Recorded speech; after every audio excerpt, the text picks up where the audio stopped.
कि किसी की ताकत नहीं है कि अनुच्छेद 370 को जो है फिर से रेस्टोर कर सके।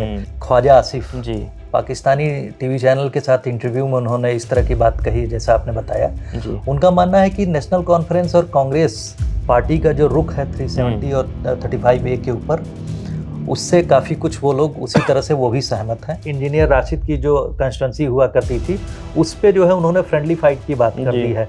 तो इस तरह से सिनारियो जो है एक तरह से देखा जाए तो जम्मू नेशनल कॉन्फ्रेंस और कांग्रेस अलायंस के लिए थोड़ा सा निगेटिव हो गया था। जम्मू कश्मीर में विधानसभा चुनाव हो रहे हैं और जम्मू कश्मीर चुनाव पर पाकिस्तान की पैनी नजर बनी हुई है। पाकिस्तानी मीडिया लगातार जम्मू कश्मीर के चुनाव को लेकर अपने अखबारों में, अपनी वेबसाइटों में, अपने टीवी चैनलों में खबरें छाप रही है।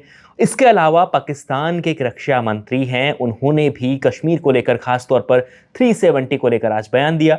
उन्होंने कहा कि 370 पर नेशनल कॉन्फ्रेंस और कांग्रेस, जो पाकिस्तान का पक्ष है, वो नेशनल कॉन्फ्रेंस और कांग्रेस उनके साथ है, इस तरह की बयानबाजी की। उसके बाद से हिंदुस्तान में बवाल चल रहा है, लगातार बीजेपी उस पर आरोप प्रत्यारोप लगा रही है। इस पर बात करेंगे। और कल जो पहले चरण की वोटिंग हुई है उसके बाद वहां पर किस तरीके का सिनेरियो बन रहा है उस पर बात करेंगे। और बात करने के लिए मेरे साथ अरुण चौबे सर हैं। तो सर, सबसे पहले आज बात यही करते हैं कि पाकिस्तान की नजर बनी हुई है कश्मीर के चुनाव पर। कल वहां पर करीब करीब 60% वोटिंग हुई है और पाकिस्तान तो इससे परेशान हो चुका है। क्या कहेंगे आप? जी हाँ, बिल्कुल नरेश।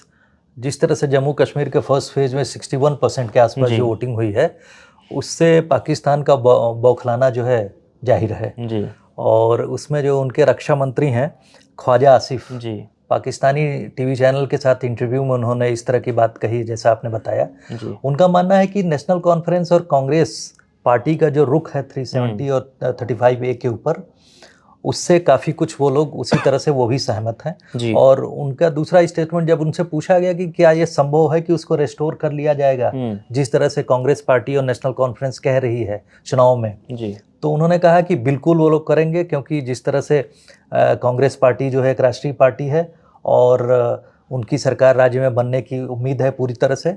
तो उस तरह से, और उन्होंने कांग्रेस के साथ जो एक तरह से दिखाया कि उनके स्टेटमेंट के साथ हम लोग पूरी तरह हैं, क्योंकि हम लोगों का पक्ष मोर और लेस मिलता जुलता है। तो इस बात पे जो है बीजेपी ने हिट किया है उन लोगों को। लेकिन सबसे बड़ा पाकिस्तान के लिए चिंता का विषय मैं ये कह रहा हूँ कि पीसफुल वोटिंग, बिल्कुल पीसफुल वोटिंग उन एरियाज में जहां पे हमेशा डिस्टरबेंस हुआ करता था। खास तौर पर हमने देखा कि कल जिन इलाकों में चुनाव था वो सारे वहां पर संवेदनशील इलाके थे और वहां पे पाकिस्तान और करीब करीब दशकों से वहां पर आतंकवादी गतिविधियां वहाँ पर एक्चुअली आप देखेंगे कि अगर पिछले 20-30 सालों में आपने देखा होगा कि वहाँ पर 19%, 20% इस तरह की पोलिंग हुआ करती थी। और कल जिस तरह से लोगों ने बढ़ चढ़ कर हिस्सा लिया है, उसी का रिफ्लेक्शन आज आपने प्राइम मिनिस्टर की स्पीच में देखा होगा। प्राइम मिनिस्टर नरेंद्र मोदी जो है आज दूसरी बार एक हफ्ते में दूसरी बार जो है श्रीनगर के पास में जो है वहाँ पर गए हुए हैं रैली को एड्रेस करने। उसमें उन्होंने फिर, मुझे लगता है कि उसी स्टेटमेंट के बाद में उन्होंने पुनः दोहराया कि किसी की ताकत नहीं है कि अनुच्छेद 370 को जो है फिर से रेस्टोर कर सके। इस तरह का विश्वास, क्योंकि अगर वहाँ पर कोई भी सरकार, बीजेपी की सरकार नहीं आती है, मान लेते हैं अगर हम नेशनल कॉन्फ्रेंस और कांग्रेस की सरकार बनती भी है, तो उसको वहाँ पर उस लेजिस्लेटिव असेंबली में जो है पूरी तरह से 2/3 मेजॉरिटी के साथ पास करवाना, उसके बाद केंद्र के पास भेजना और केंद्र में भी जो है उनकी सरकार होनी चाहिए। प्रोसेस इतना आसान नहीं है। कह देना लोगों के सामने वो बहुत इजी है कि हम साहब पूरी कोशिश करके उसको रेस्टोर करवाएंगे। और मैं तो कहता हूं कि जिस तरह से हवा चल रही है जम्मू कश्मीर में, हवा मेरे कहने का मतलब लोगों के जनमानस के बीच में, और यूथ का अगर कॉन्फिडेंस नहीं होता, मुझे नहीं लगता कि ये बयार जो है बिल्कुल बदलाव के लिए कह रही है कि साहब 10 साल के जो है जो केंद्रीय शासन से लोग उबे हुए हैं और विरोध में वोट कर रहे हैं, उसमें ज़्यादातर परसेंटेज जो है मुझे लगता है कि ऑप्टिमिज्म का है, आशा का है कि साहब ये जो नई शुरुआत है इसके साथ में कश्मीर को हम लोग आगे ले जाना चाहते हैं। बिल्कुल सर, ये तो हो गई कश्मीर और पाकिस्तान की बात। अब आते हैं सीधे चुनाव पर। 24 सीटों पर कल मतदान हुआ। कई इलाके ऐसे, कई बूथ ऐसे थे जहां पर 80% भी मतदान हुआ है। तो ऐसे में जम्मू कश्मीर में जो पार्टियां, खास तौर पर साउथ कश्मीर और जम्मू के वो इलाके जो काफ़ी संवेदनशील हैं, 3 जिले थे कल जहां पर वोटिंग हुई जम्मू के, और 3 जिले कश्मीर के थे, 6 जिले टोटल थे। और वहां पर साउथ कश्मीर के जो इलाके हैं वहाँ पर PDP versus national conference versus engineer Rashid की पार्टी के बीच में कट्टर मुकाबला था, और बीजेपी चौथे नंबर की पार्टी है। तो ऐसे में वहाँ पर क्या आप देखते हैं कि अब्दुल किसको ज़्यादा बढ़त मिल सकती है? क्या एनसीपी को बढ़त मिलेगी, पीडीपी को मिलेगी, बीजेपी को मिलेगी या इंजीनियर राशिद की पार्टी को मिलेगी? देखिए, आपको कल एक स्टेटमेंट उमर अब्दुल्ला का बहुत बौखलाहट भरा था, जी क्योंकि आपने ये भी ध्यान दिया होगा कि इंजीनियर राशिद ने एक स्टेटमेंट दिया था कि वो पूरी तरह से वो मतलब उन्होंने अपना रुख ओपन कर रखा है कि जो भी पार्टी उनके साथ सहयोग करना चाहेगी या वो उसके लिए ओपन है, चाहे वो बीजेपी ही क्यों ना हो। उसमें उनकी कुछ शर्तें होंगी, जाहिर सी बात है, उनकी कुछ शर्तें होंगी और लोग बराबर के स्तर पे अगर मिलेंगे विचारों के लेवल पे, तो वो सत्ता में आने के लिए मुझे लगता है कि वो उन्होंने एक तरह से इच्छा जाहिर कर दी कि मैं किसी के भी साथ जा सकता हूँ। ये सबसे बड़ी परेशानी का कारण था नेशनल कॉन्फ्रेंस और कांग्रेस के अलायंस के लिए, जो कि उन्होंने उमर अब्दुल्ला ने इसके खिलाफ एक स्टेटमेंट भी दिया, क्योंकि वो अभी तक आशान्वित थे कि इंजीनियर राशिद जो है वो उनके साथ ही जाएंगे ऐसा, लेकिन कल जो है पूरी तरह से उन्होंने इंजीनियर राशिद ने एक तरह से नकार दिया। और जिस तरह से वोटिंग हुई, आपने देखा कि उन जो साउथ कश्मीर के रीजन में जो 3 जिलों के आपने नाम लिए, उसमें जो वोटिंग हुई है वहाँ पर जिस तरह से हो रहा है पॉलिटिकल सिनेरियो बना हुआ है, राशिद खान इंजीनियर राशिद की पार्टी एआईपी ने जो है उसके साथ जमाते इस्लामी के जो इंडिपेंडेंट कैंडिडेट्स खड़े हुए उनके साथ गठबंधन है उनका। क्योंकि उन लोगों में आपस में समझौता हुआ पहले नहीं था, लेकिन वोटिंग के जो है 2 दिन पहले एक तरह से खबर आई कि साहब वो लोग एक दूसरे के साथ सहयोग कर रहे हैं और ज़्यादातर जगहों पे उन्होंने एक दूसरे के कैंडिडेट को सपोर्ट कर दिया है। उसमें सपोर्ट करने में ये है कि जहाँ जिसका कैंडिडेट ज़्यादा प्रभावशाली था उसको उन लोगों ने सपोर्ट एक्सटेंड कर दिया है। बाकी जगह पे जैसे जहाँ पे इंजीनियर राशिद की जो कंस्टिट्यूंसी हुआ करती थी उस पे जो है उन्होंने फ्रेंडली फाइट की बात कर दी है। तो इस तरह से सिनारियो जो है एक तरह से देखा जाए तो जम्मू नेशनल कॉन्फ्रेंस और कांग्रेस अलायंस के लिए थोड़ा सा नेगेटिव हो गया था फर्स्ट फोर्स के बिल्कुल सर, हम ये देखते हैं कि बारामूला से इंजीनियर राशिद ने उमर अब्दुल्ला को लोकसभा का चुनाव भी हराया, उसके जो कि वो जेल में थे, वो प्रचार भी नहीं कर पा रहे थे। अब तो खुद प्रचार करने आए हैं, ग्राउंड पे आए हैं, अपनी बात लोगों से कह रहे हैं, मिल रहे हैं। और इंजीनियर राशिद जब जेल से बाहर आए तो देखा गया था कि उन्होंने जो रैलियां की, उन रैलियों में बहुत अच्छी खासी भीड़ थी। मतलब इंजीनियर राशिद ने दावा भी किया था कि हमने किसी को बुलाया नहीं, लोग खुद ही हमारे रैली में आ रहे हैं, इस तरीके की उन्होंने बयानबाजी भी की थी। तो उसके बाद क्या लगता है कि इंजीनियर राशिद क्या 10 सीटें निकाल सकते हैं? इंजीनियर राशिद ने तकरीबन 35 सीट पे अपने कैंडिडेट्स खड़े किए हुए हैं और ज़्यादातर वो कैंडिडेट्स जो है कश्मीर वैली रीजन में हैं और वहाँ पर ही सबसे ज़्यादा प्रभावशाली नेशनल कॉन्फ्रेंस रही है। और कांग्रेस ने इसी वजह से वोटों का बंटवारा ना हो, कांग्रेस ने वहाँ पर एक कदम आगे चढ़ के उमर अब्दुल्ला की पार्टी के साथ अलायंस किया।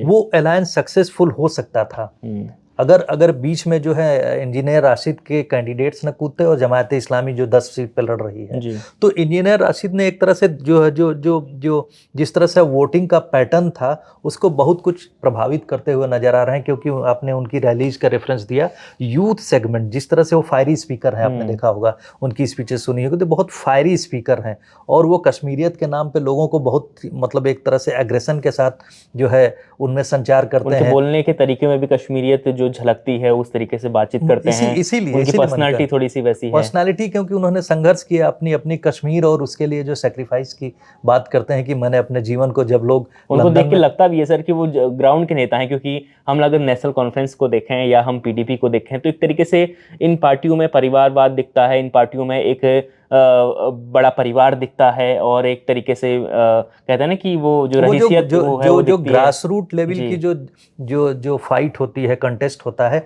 वो एलिमेंट मिसिंग है। क्योंकि वो लोग जो 3 खानदान की बात चल रही है उसमें 2 जो जम्मू कश्मीर में जो उमर अब्दुल्ला का और पीडीपी का जो महबूबा मुफ्ती का परिवार है, तो ये तो 2 पार्टी तीसरे जनरेशन में ये आ चुके हैं ये लोग। और उस वजह से प्रधानमंत्री ने भी आज जबरदस्त उनको क्रिटिसाइज किया कि तीनों जो खानदान हैं ये अपनी खानदानी विरासत को आगे बढ़ाना चाहते हैं, बनस्पत की जम्मू कश्मीर के लोगों का भला चाहते हैं। उन्होंने उसमें पत्थरबाजी का भी रेफरेंस दिया कि जिस तरह से यूथ के हाथ में इन लोगों ने जो है पत्थर थमा के कश्मीर में डिस्टर्ब सिनेरियो बना रहे, ऐसी ही स्थिति पैदा की। तो ये एक राजनीतिक नैरेटिव पैदा करने की भी कोशिश है, ताकि जो इन लोगों ने जो सेंट्रल गवर्नमेंट की तरफ से 10 साल में काम हुए हैं उसकी तरफ इशारा किया जा सके, यूथ को इंस्पायर किया जा सके। यही कारण है, आपने देखा होगा कि 10 साल की मेहनत के बाद ही शायद जो लाल चौक पे जिस तरह से पीस दिखती है, लोग वहाँ पर विचरण करते हुए दिखते हैं, तिरंगा लहराता हुआ दिखता है, तो ये बहुत पॉजिटिव सिनारियो है। इसी वजह से लोग इस बार कह रहे हैं कि लाल चौक पे जो है वहाँ का जो कैंडिडेट बीजेपी का जीत भी सकता है। इस तरह की भी बातें सबसे बड़ा जो संकेत है वो तो चुनाव में ही दिखता है, क्योंकि लोकतंत्र का सबसे बड़ा पर्व है चुनाव, और चुनाव में इतनी बड़ी भागीदारी होना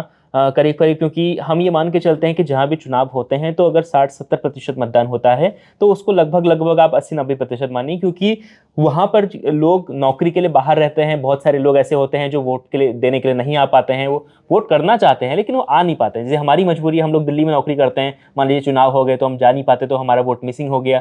लेकिन वहाँ पर रहते हुए लोग अगर 60-70% मतदान के लिए आ रहे हैं, इसका मतलब है कि उन्होंने भारत के कानून और भारत के नियमों अनुसार अपने आप को अब स्वीकार कर लिया और वो लोग अब इस ढर्रे में आ चुके हैं। हाँ, जो व्यवस्था परिवर्तन है जी। उसके साथ वो लोग आगे बढ़ना चाहते हैं। जी। रही बात बेरोजगारी की, बात आपने कही, बेरोजगारी देशव्यापी मुद्दा है। जी। और कश्मीर में जिस तरह से बेरोजगारी की आप बात कर रहे हैं, उसके लिए सरकार प्रयत्न कर रही है। जो लोकल जो बॉडी इलेक्शन है उसकी बात हो रही है, तो वो परकुलेट होने वाली बात है। असेंबली इलेक्शन सक्सेसफुल होता है अगर प्रो सेंटर यानी अगर डबल इंजन की सरकार बनती है, तो मुझे लगता है कि डेवलपमेंट के कार्यक्रम में ज़्यादा बढ़ोतरी होगी। बिल्कुल सर, और क्योंकि कश्मीर में क्या है कि कश्मीर में मुस्लिम बाहुल्य इलाका भी है, तो वहाँ पर हिंदू मुस्लिम जिस तरीके से हम देखते हैं कि यूपी वगैरह, यूपी बिहार में जो मुद्दे उठते हैं, तो वहाँ पर उस तरीके का मामला नहीं है, क्योंकि वहाँ पर ज़्यादातर मुस्लिम बाहुल्य इलाके हैं सारे। उनको पता है कि जो भी चीज़ें आएंगी, जो भी नौकरी आएंगी, रोजगार आएंगी, तो उन्हीं को मिलना है। तो अब वो पाकिस्तान के हालात भी समझ गए, मुझे ऐसा लगता है। इसीलिए मैं कह रहा हूँ कि वो जो मुद्दे उठाए जा रहे हैं पिछले, पाकिस्तान की परेशानी का कारण यही है, ये जो पीसफुल वोटिंग, कोई वायलेंस नहीं थी।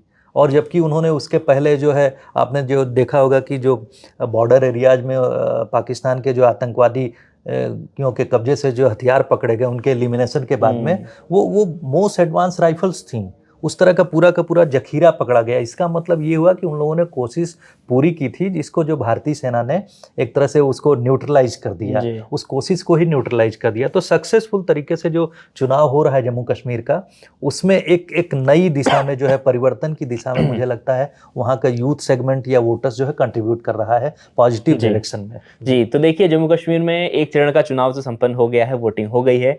अब अगले 2 चरण बचे हैं जम्मू कश्मीर में, और उसके बाद नतीजे जब आएंगे तो तब पता चलेगा कि जम्मू कश्मीर की जनता ने किस पार्टी को कितना समर्थन दिया है। इस वक्त भारतीय जनता पार्टी जम्मू कश्मीर में काफ़ी एक्टिव है। दूसरे नंबर पर कहें तो नेशनल कॉन्फ्रेंस और जो कांग्रेस का गठबंधन है, उसकी और बीजेपी की टक्कर कड़ी मानी जा रही है। लेकिन इस बीच हमें पीडीपी और अब्दुल राशिद की पार्टी है या जमात इस्लाम है, दूसरी पार्टियों को भी कमज़ोर नहीं आंकना चाहिए, क्योंकि हर किसी का अपने अपने इलाके में अच्छा वर्चस्व है और हो सकता है कि कोई भी सीटें ज़्यादा जीत सकता है और कोई भी किंग मेकर बन सकता है। ये लोग भी जो है सरकार बनवाने में काफी किंग मेकर की भूमिका निभा सकते हैं। बिल्कुल।